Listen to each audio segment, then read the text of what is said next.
Hey, I'm Miami Herald sports writer Manny Navarro here with Susan Miller-Degnan after the Canes wrap up a 36-33 win over the Nebraska Cornhuskers. And Susan, before I get to you, I got to tell you, I thought the scariest thing I got on today was the elevator, the press elevator. I got on there before the game. It starts shaking. We're thinking we're going down to death, near death, like the Tower of Terror. And the next thing you know, we're safe. We get to the second floor.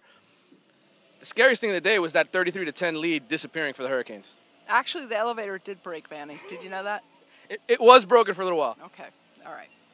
What do you think? What do you take away from this? I mean, the Canes were up 33-10 in the fourth quarter. They end up blowing this game and having to go to overtime to win it on Michael Badgley's field goal. What do you take away? Is there some positive in this? Well, Manny, you're Captain Negative, and I'm Susie Positive. I take away some positive, actually. I think that this can serve as a motivator for the murderous stretch that they have coming up. I don't think now that they're going to sit back and think, oh, we're good or we're better than we think we are. They're going to keep working hard. They have the stretch they have coming up is a Thursday night nationally televised ESPN game. It's not easy. Cincinnati. Not easy. No. And then from Cincinnati, sorry, I'm looking, guys. From Cincinnati, they Florida State on the road, Virginia Tech at home, Clemson, which is going to be a killer at home, and then Duke.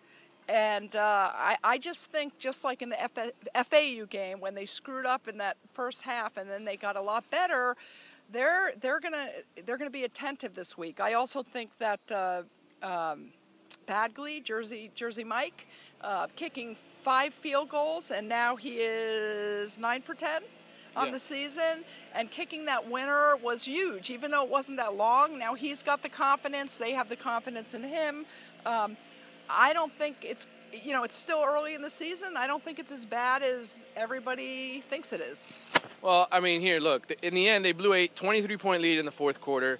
Brad Kaya did throw for a career-high 379 yards. There were some positive things early with the offense, but then they had the red zone struggles again. Every time they get inside the 20, it feels like the offense starts to stall.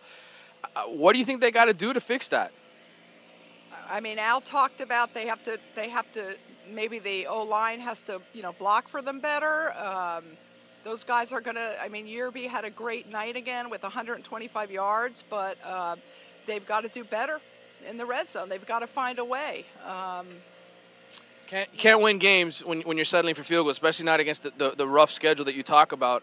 Look, the one thing that bothered me in the post-game press conference, I asked Rafael Kirby, I asked Brad Kai, I asked a couple players, Rayshawn Scott, I said, you guys blew a 23-point lead. Doesn't that bother you? Doesn't that upset you? And their answer was, no, we won the game.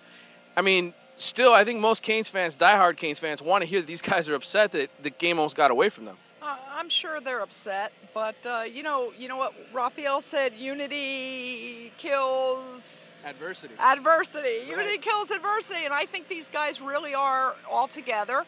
I'm sure they're ticked off. I'm sure they're going to talk about it, but they're really keeping things kind of in the family, and I just think they have real good attitudes, and whatever they show us is what they feel like they need to. Yeah, well, maybe you're right. I mean, they come in there and they give us pretty much the answers that Al wants them to give us. They don't really speak from the heart too often when they're talking with the media. Susan, next, obviously they're going to have a week off here, but they've got some guys that are nicked up. Stacey Coley, we noted, hobbled off the field. Right. Jermaine Grace left with a right shoulder injury. The injuries are beginning to pile up. What do you think about that, and how are they going to survive this? I think it's going to be really tough. I'm not really sure how well Stacey Coley is. He said that it's been a recurring hamstring injury. Jermaine is one of the... Jermaine to the defense. Jermaine. Jermaine is Jermaine, and he's really good. He's really, really good, and if for some reason he doesn't play, they're in trouble. I mean, linebacker position. Juwan Young ended up playing a lot tonight in the game, filling in for him. And here's the thing that disturbs me too. You got Deion Bush and Jamal Carter out at safety. Both of them are going to be out at least for the first half against Cincinnati. That's another big loss for this defense. It's a huge loss. Jamal is such a big hitter and an intense player. And Deion, I mean, he's the best. He's so good. Again, they're going to come back, though, the second half and kick a little booty. in the second half of the game, and then they're talking about Jaquan Johnson, Freshman, true freshman, who's he'll get a chance to play finally. And I think he's pretty good. And Dallas Crawford, hopefully that he can keep up the tackling. Not the missed tackling. And also Rayshon Jenkins. Right. I mean, he's already proven that he's 2 interceptions. good.